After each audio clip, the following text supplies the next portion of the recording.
What is going on with Marjorie Taylor Greene and Trump? I thought they were oh so close, but things not as close as they used to be over there. We will discuss with our friend Ashley Brasfield. She is a reporter at the Daily Caller in D.C., and she knows all the things happening on Capitol Hill, including this one. Ms. Ashley, good to see you again. What the heck is going on here? There was a time not long ago when MTG, she even had the three-letter, the acronym, right? AOC, MTG. MTG was like the queen of MAGA in the House of Representatives, and now they're saying mean things about each other. What happened? Yeah, it's the political breakup of the year, I would say, with MTG and President Trump. And yeah, so basically this all started back, I think what a lot of the reporting missing, because we saw a 60-minute interview last night with her, and I think they missed a lot of things. It wasn't just this all of a sudden explosion. It seemed there was things leading up to it. And I did a report on this, and we looked into kind of like what happened from the beginning of the administration to now, really. And so what I found was, we had the cabinet members coming out. Well, MTG, as we all know, a huge ally of President Trump. She actually never got an endorsement when she first ran for Congress in Georgia's 14th district. I'm from that area, so I remember it very well. So she kind of left Congress the same way she came in, without an endorsement from Trump, I would say. So what happened was, she never got a cabinet level. She stayed in Congress. She kind of headed the oversights Doge subcommittee, if you remember when all that was going down, cutting all the waste, fraud, and abuse. And so we kind of go on, and that kind of phases out as Elon exits the administration at the time. And now we're talking about Senate in Georgia, which was a huge race going on right now. And, I think it would be wrong. I mean, Marjorie Taylor Greene in the state of Georgia, she's the, I would say, head GOP female voice in the state. So why not consider it a Senate race at the time? And from my reporting, I found that there was a polling that came out specifically from some people in the administration or, friendlies in that area. And they kind of were trying to, I guess, do her a favor, is what I've heard, by showing her a poll saying she was not going to lose in the general election, showing her double digits down. So I don't think that she was going to lose. They showed her a poll Yes. saying you're going to get smoked, basically. Okay, keep going. By double digits is what I'm hearing. So kind of doing her a favor there, so she doesn't have to get in the race, embarrass her. And I think she is seen as quite an ally in Congress. I mean, she's pretty influential voice. You kind of always are seeing, the spat clips of her and Jasmine Crockett going on. They talked about it in the 60-minute interview. And so, I think that kind of was an upset right there, a little bit, and that kind of left a wound in a way. So I think that's the first moment that you probably saw, and I don't think it set well with her. So going on, we saw some separation probably happen in the summertime over major issues, started going on different, podcasts, whether it be liberal media, conservative media. And so, it was kind of, I think with immigration was one of the vocal things she was talking about. I mean, Epstein, don't think we can forget about that. That was what the point was, that they were trying to emphasize was the breaking point when she signed the discharge resolution with Thomas Massey, Lauren Boebert, and Nancy Mace. So that was seen as a hostile act, and that was directly quoted from the White House at the time. So multiple issues that she separated from the president on. But, I talked to a lot of people, and these are still issues we're talking about right now. And it is a question of, okay, did she see the puck before the admin did on things like affordability, the housing crisis going on in the country, and kind of things that Gen Z are very, hyped up on, and we're seeing some divides in the conservative movement, I would say, right now. I remember she was very fired up over the Epstein file stuff. Yes. That. Yeah. Also, she's been big on the Israel committed a genocide in Gaza thing, which Yes. I didn't see that one coming. How did that? Any background or any insight on that one? That seemed to catch some of MAGA, I think, by surprise.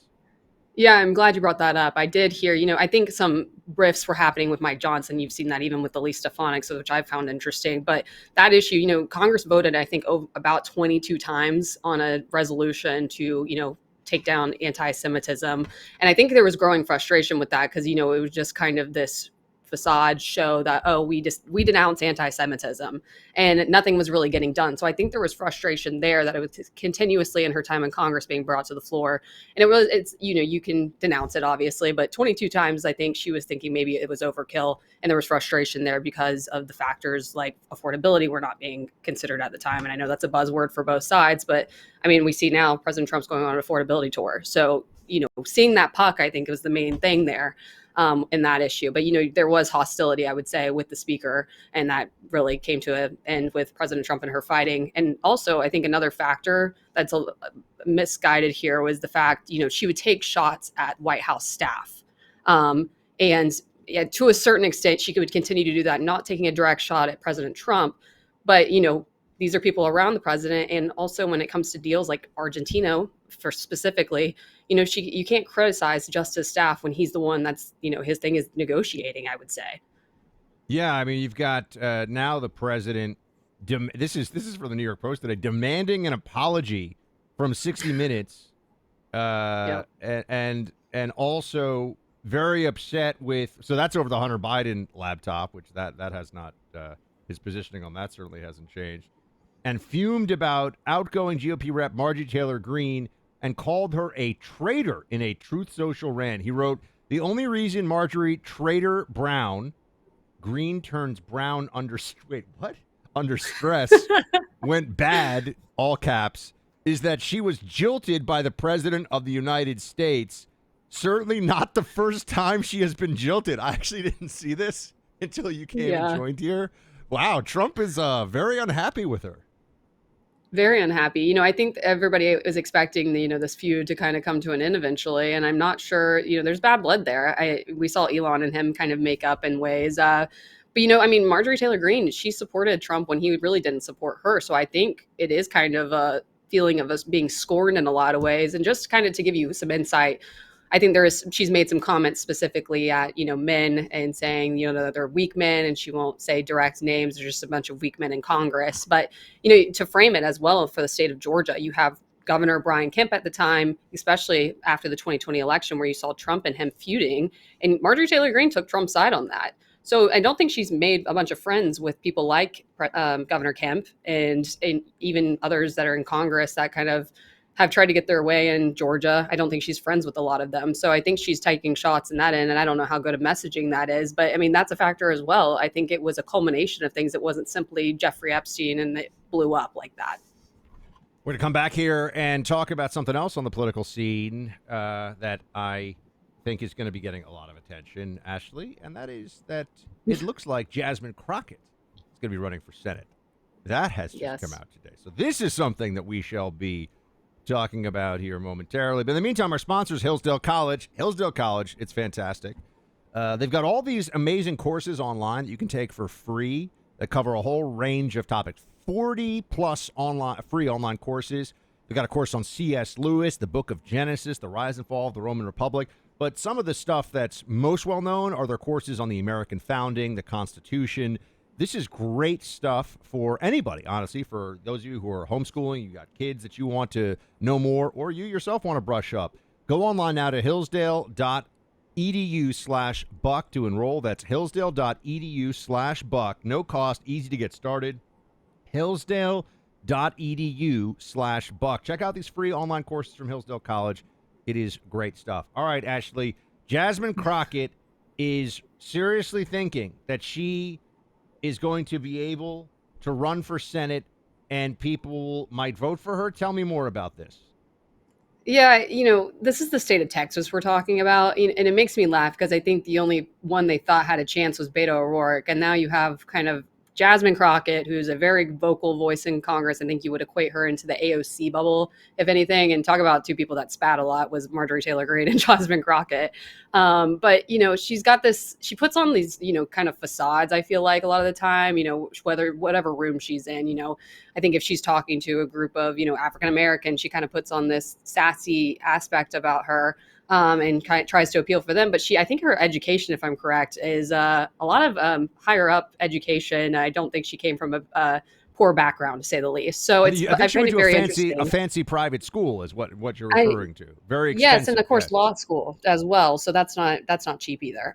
So it's a little confusing to me how she would appeal to voters in Texas, and specifically where it's a very red state, in my opinion. I think if you want to look at a candidate that might be a little bit more risky is this James Tallarico individual from the Democrat side. I think he's trying to become a preacher, and he's, I think, from Austin area. He's a state legislator, a state senator. He was on Joe Rogan, and I could tell from that interview, I kind of read it really soon after. I was like, he's going to try and make a bid himself. So she's got to go up in the primary against types like him He's a white male, tries to say that he's, going to be a preacher. He's got some stuff come out interesting enough about following OnlyFans models. So it's an interesting group on the Democrat Tallarico side. is the guy that got dinged for Tallarico. following the OnlyFans Yes. models or whatever. I don't know if Yes. models is even really the word, but yeah. Wow. Okay. Yeah. I saw the Creators, headlines whatever about you that. want to call it. Yeah. Yeah. OnlyFans something or others.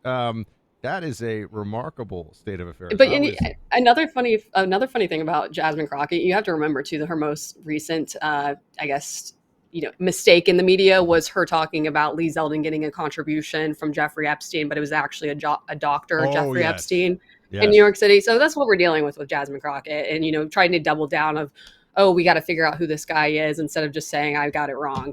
So that's the type of person Jasmine Crockett is. Well, you know that when she got caught and everyone realized that this was, I mean, I spent a good chunk of time on radio talking about that story. I'm glad you reminded me of it. Mm-hmm. I went back and I was finding, what's the cleanup that she's going to do on this?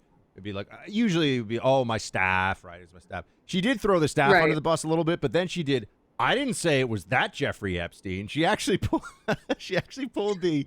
I said Jeffrey Epstein. She doubled down. So I was not wrong. Yes, and she always throws her staff under the bus. I mean, these are the people that have to carry her purse around. So in Congress, it's kind of well known within the Hill that she's kind of got that personality about her.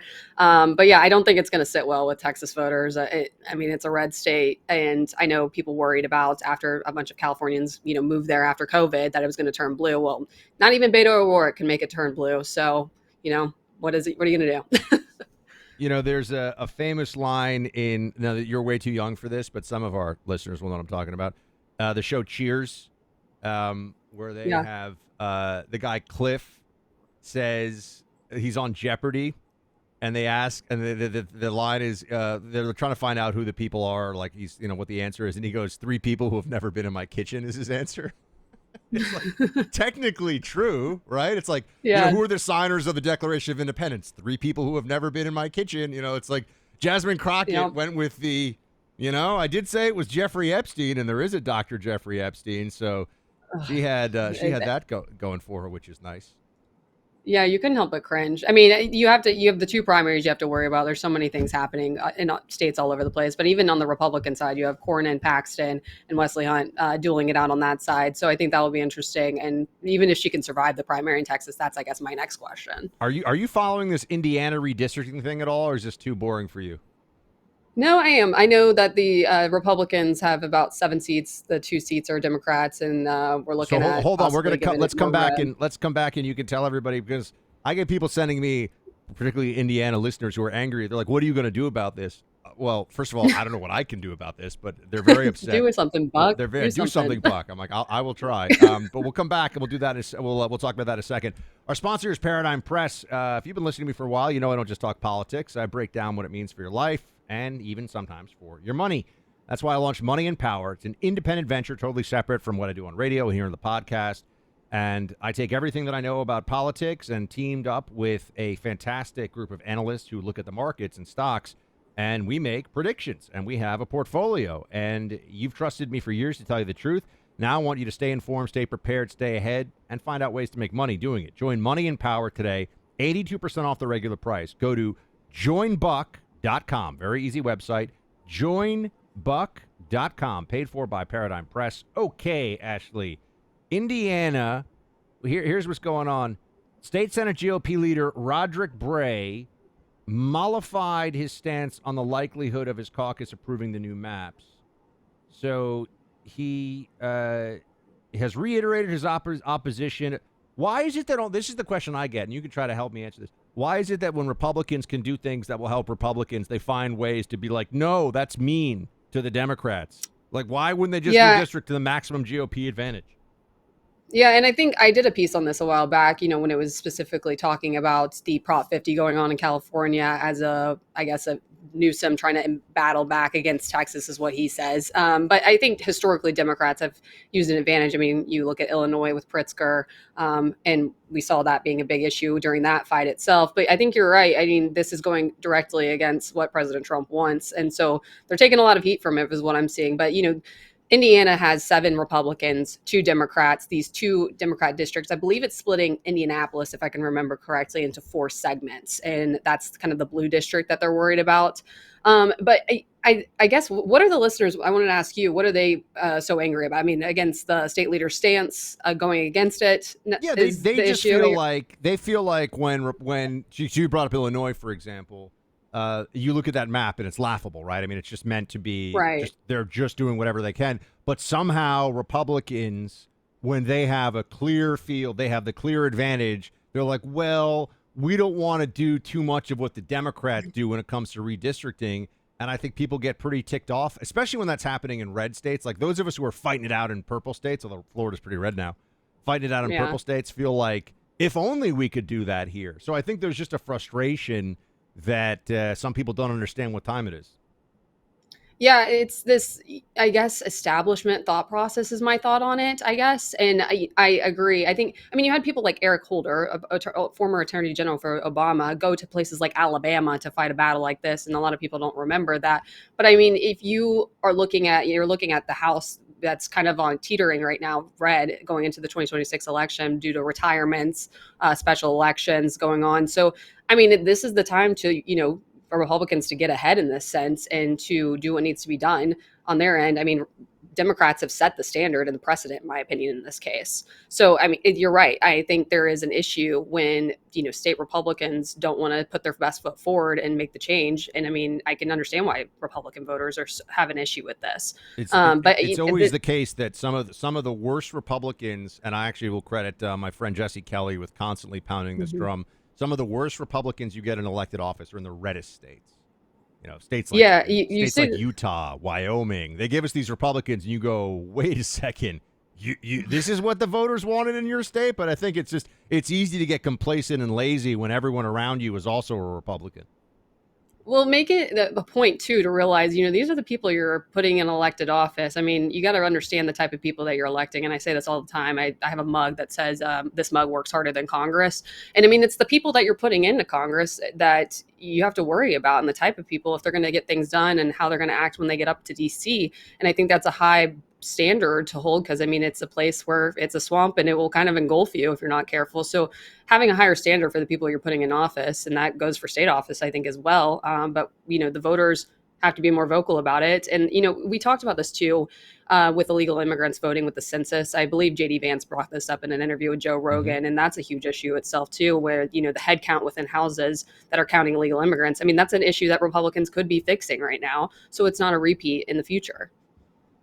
And yet Republicans, sometimes you wonder, do they even want to win? That's a question I get from people all the time. I'm like, depends on when you ask. Well, and that's I mean, what are Democrats doing right now, right? And they're just kind of, the party's infighting currently with Republicans. I don't think Democrats, I think they have their own war going on between the establishment and progressive types. I think we talked about Graham Planter and Maine and, Chuck Schumer, the establishments types. They have their own battle going on right now. They can't decide which one they want to endorse, like Mamdani, the more socialist type, or the more establishment type, like Chuck Schumer. There you go. Our final sponsor is Preborn, and they do amazing work. This nonprofit has saved over 350,000 babies' lives. And what they do at these preborn clinics, they welcome in pregnant moms who are scared, who have a crisis decision to make here because it's an unplanned pregnancy. They're getting pressure to perhaps go to a Planned Parenthood clinic. And instead, Preborn says, let's just take a moment, take a beat, and let you meet your baby through ultrasound. And this is all done with tax-deductible donations from the pro-life community. $28 from any of you listening today would help one of these moms get that ultrasound, which can save lives. Has saved 350,000 lives to date. Your gift of $28 a month makes all the difference, or $28 just one time this holiday season, whatever you can donate, whatever you can spare. Preborn is saving lives. Dial pound 250, say the keyword baby. That's pound 250, say baby. Or donate securely at preborn.com/buck, preborn.com/BUCK. Sponsored by Preborn. Ashley Brasfield, always fantastic. Where can people go to follow your work, see what you're up to at the Caller? Yeah, on Daily Caller website, Ashley Brasfield, and then on X, Brasfield Ashley, and then Instagram, Ashley E. Brasfield. Fantastic. Thanks so much. Thank you.